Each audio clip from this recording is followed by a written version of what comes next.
In 1859, the fog-choked streets of London held a dark secret. A respectable woman, Mrs. Whitmore, sought solace from a tormenting invisible enemy: anxiety, insomnia, a gnawing irritability, and what she delicately termed nervous episodes. Her physician, a pillar of Victorian medicine, peered through his spectacles and, with chilling certainty, pronounced her afflicted with hysteria. His prescribed cure? A treatment so shocking, so utterly bizarre, it would shatter modern medical ethics. He would lay her on his examination table and with his own hands manually stimulate her genitals until she achieved what he clinically recorded as hysterical paroxysm. An orgasm. This wasn't some back-alley charlatan. This was the gold standard, performed by esteemed doctors in the grand clinics of Europe and America. For 2 millennia, the phantom disease of hysteria had plagued women. Its origins, a mythical, wandering womb. But by the Victorian age, the cure had become a grotesque, unwitting ritual. Doctors were literally giving women orgasms as therapy, completely oblivious to the explosive truth of what they were doing.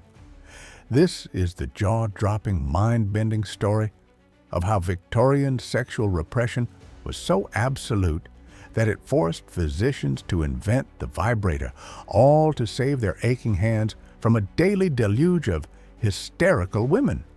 And they never, not once, grasped the reality. Before we plunge deeper into this medical madness, let's understand the twisted roots of hysteria. Its whispers began in ancient Egypt, but it was the Greek physician Hippocrates who branded it.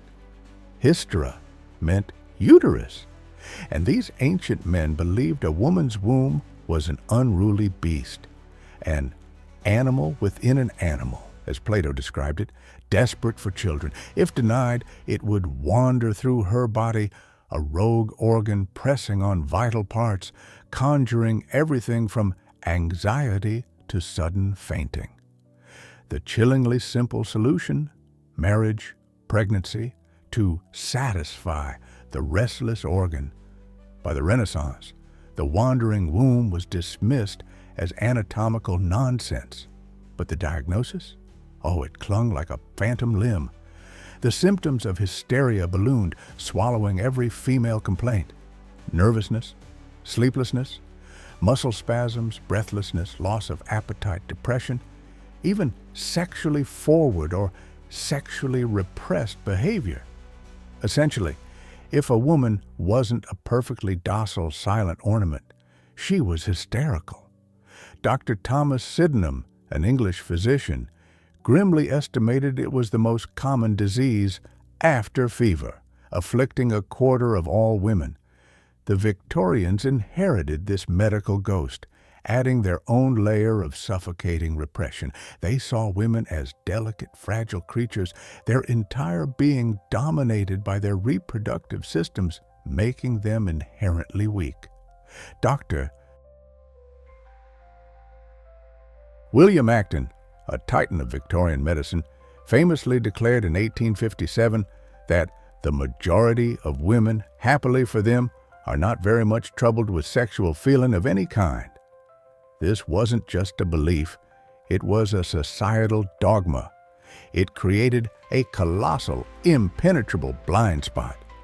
So when women, riddled with what we now recognize as sexual frustration, presented their suffering, doctors saw only disease, never desire.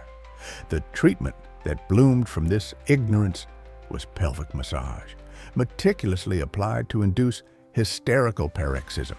We know it as orgasm, but to them, it was a purely clinical event. Dr. Nathaniel Highmore, as early as 1660, described it as causing violent contraction and relaxation of the muscles, accompanied by flushing of the face and a feeling of relief from symptoms. Imagine the scene: a woman, often weakly, entering the hushed antiseptic office. She would recline on an examination table, partially undressed, yet draped in a sheet for the sake of modesty. The doctor, a man of science and reputation, would apply scented oils, lavender, rose, to her vulva. Then the rhythmic circular motion would begin. Medical texts, stark and unblinking, instructed him to continue until the patient reached paroxysm, sudden muscle contractions, flushed skin, and copious vaginal lubrication, followed by profound relaxation. Dr. Russell Troll in 1903 would lament the arduous nature of this duty, complaining it could take over an hour and was the most tedious and demanding of medical procedures. A chore, an exhausting medical necessity, never sexual, as clinical as setting a broken bone. One physician actually penned a complaint that it was hard work to the physician, requiring 1 to 1.5 hours of the doctor's time. This wasn't a niche practice, it was an epidemic. By the late 1800s, doctors gasped that up to 75% of American women suffered from hysteria. In teeming cities, entire practices specialized in this single affliction, seeing dozens of women every day. Dr. Taylor's New York clinic promised complete relief from nervous exhaustion and female troubles, employing multiple doctors to meet the surging demand. Appointment books from the era show women scheduling weekly, even bi-weekly sessions, often for years. And it wasn't just in sterile offices. Wealthy women enjoyed discreet house calls. But the most fashionable, most popular solution was hydrotherapy at specialized clinics. Picture this: elegant European spas, places like Bath in England or Baden-Baden in Germany, transformed into centers of medicalized sexual release. Women would spend weeks taking the waters, receiving multiple treatments daily. They sat on specially designed chairs, cutouts revealing their genitals, while attendants, with clinical detachment, directed high-pressure water jets at them. The French, ever so poetic, called it la douche pelvienne, the pelvic shower. An 1875 Baden-Baden advertisement, dripping with Victorian euphemism, promised complete restoration of feminine vitality through the scientific application of thermal waters. Women reported feeling invigorated and restored to full health. They were, of course, having orgasms multiple times a day under the guise of medical treatment. Then, in the 1880s, fate intervened through the cramping hand of Dr. Joseph Mortimer Granville. His fingers ached, his wrist throbbed. Manual pelvic massage was an agonizing grind, especially when some women needed over an hour to reach their paroxysm. His solution? A stroke of unwitting genius. He invented the first electric vibrator. Granville's percussor harnessed the raw power of electricity to create rapid mechanical vibrations, slashing treatment time from an hour to mere minutes. He, in his own blind spot, insisted it was for male muscle disorders. But the medical world, desperate for relief from the tedious chore, saw its true unacknowledged potential. Within a decade, the market exploded. Dozens of vibrator models flooded clinics.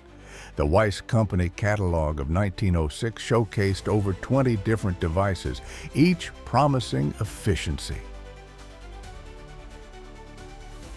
The Chattanooga vibrator boasted relief of hysteria symptoms in under 10 minutes. By 1900, this medical device was the 5th most common electrical appliance in American homes, nestled in household catalogs right alongside toasters and sewing machines. The 1908 Sears catalog advertised a home vibrator as very useful and satisfactory for home service. The advertisements were a masterclass in Victorian doublespeak, explicit in their promise of relief, yet scrupulously medical. One 1910 ad showed a serene woman using a vibrator on her face, proclaiming, "Vibration is life. The secret of the ages has been discovered in vibration. The White Cross electric vibrator brings the essence of life itself to your very door." But here's the truly mind-boggling, almost infuriating paradox. Nobody, not the doctors, not the manufacturers, not the advertisers, seem to grasp the sexual nature of these treatments. Doctors publish detailed clinical papers on inducing hysterical paroxysm without ever linking it to sexual climax. Why? Because Victorian medical education had systematically erased female sexuality. Textbooks barely mention the clitoris, if at all, often dismissing it as a small vestigial organ of no particular function. The willful ignorance was a vast, gaping maw. Dr. John Harvey Kellogg, yes, the cereal titan, ran a sanitarium where he used vibrators to treat hysteria, even as he thundered against masturbation as a dangerous evil.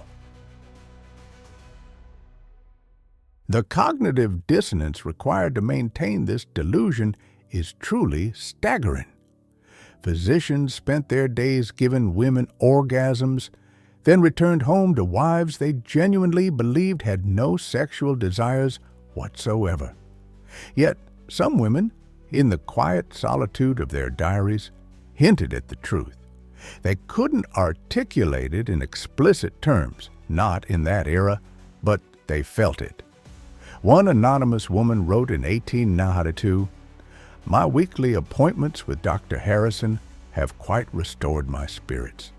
I find myself looking forward to Thursday afternoons with great anticipation." Another noted, "The treatment, though peculiar, provides relief unlike any tonic or medicine." They recommended their doctors to friends, creating silent networks of women who all received the same peculiar treatment, seeking that elusive relief. The medical establishment's profound blindness to female sexuality had consequences far darker than mere ignorance. Doctors performed brutal clitoridectomies to cure masturbation. They cauterized the clitoris with acid to prevent self-abuse. Dr. Isaac Baker Brown, president of the Medical Society of London, horrifyingly removed the clitorises of patients as young as 10 to treat hysteria. He was eventually expelled from the society, not for the barbarity of the procedure itself, but because he operated without consent. Meanwhile, the hysteria industry exploded. By 1915, American doctors were raking in an estimated $18 million annually from hysteria treatments, over $450 million in today's money. Manufacturers churned out increasingly elaborate devices. The vibratile from 1908, with its multiple attachments, the hand-cranked Pulsicon from 1890, even special treatment chairs with built-in vibrating mechanisms. The beginning of the end arrived with Sigmund Freud. Flawed as his theories were, Freud at least dared to acknowledge that women possessed sexual desires. He posited that hysteria often stemmed from psychological, not physical causes. By the 1920s, the American Psychiatric Association began quietly retiring hysteria as a diagnosis. But the true death knell came from a source no one could have predicted: early pornography.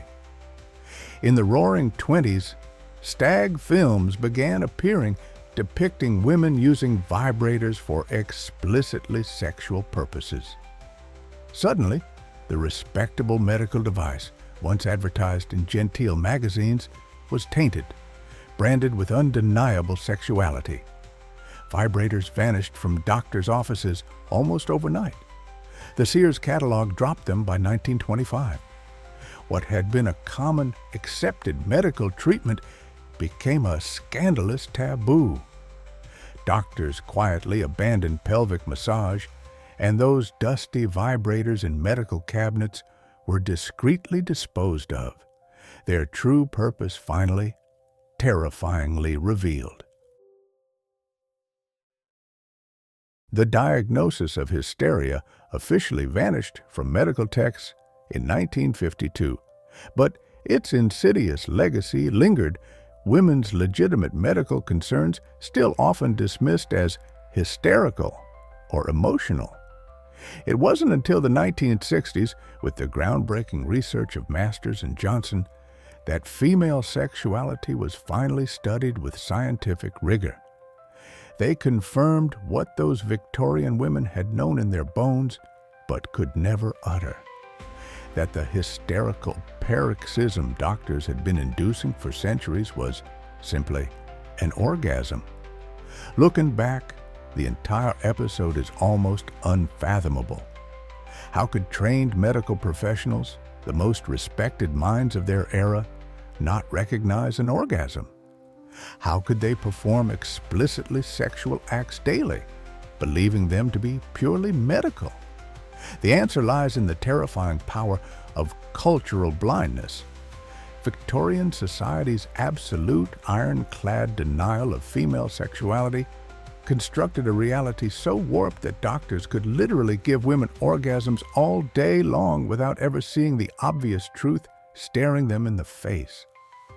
Dr. Rachel Maines, whose pioneering research unearthed this history, perfectly captured the chilling irony. Victorian doctors were inadvertently providing the only sexual satisfaction many women received, all while believing they were treating a disease caused by a lack of sexual satisfaction. The women who lined up week after week knew something their doctors didn't. That hysterical paroxysm was the solitary bright spot in lives otherwise starved of sexual pleasure. The scale is truly staggering. Over 70 years of peak hysteria treatment, roughly 1850-1920, millions of women received regular pelvic massage. In major cities, some women visited their doctors weekly, even bi-weekly, for decades. If we conservatively estimate that just 10% of adult women receive treatment, averaging 20 sessions each, that translates to tens of millions of medically administered orgasms, all performed by doctors who had absolutely no idea what they were doing. This isn't just a bizarre historical footnote. This history matters because it rips back the curtain on how completely medical practice can be twisted, warped, and perverted by cultural assumptions. These weren't quacks. They were the most respected physicians of their era, trained in the finest medical schools, following accepted protocols. Yet they were so utterly blinded by their culture's denial of female sexuality that they couldn't recognize the most obvious truth, literally, at their fingertips.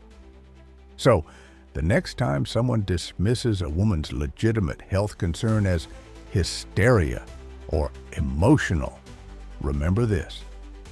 For centuries, the medical establishment was so profoundly ignorant of women's bodies that they accidentally invented vibrators while trying to treat a made-up disease. They were so convinced women had no sexual desires that they couldn't recognize an orgasm even when they caused one. The treatment of hysteria remains one of medical history's most darkly absurd chapters.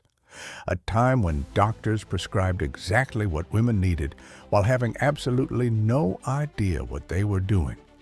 What's the most shocking aspect of this incredible, terrifying history to you? The medical ignorance, the cultural blindness, or the mind-boggling fact that vibrators were once as common in doctors' offices as stethoscopes? Let me know in the comments below. And if you thought this was strange, just wait for my next video. why Victorian women ate arsenic for beauty. Trust me, the lengths they went to for a pale complexion will absolutely terrify you. Remember to hit that like button, subscribe for more unbelievable history, and be profoundly grateful for modern medicine that actually understands human anatomy. You've definitely earned that knowledge.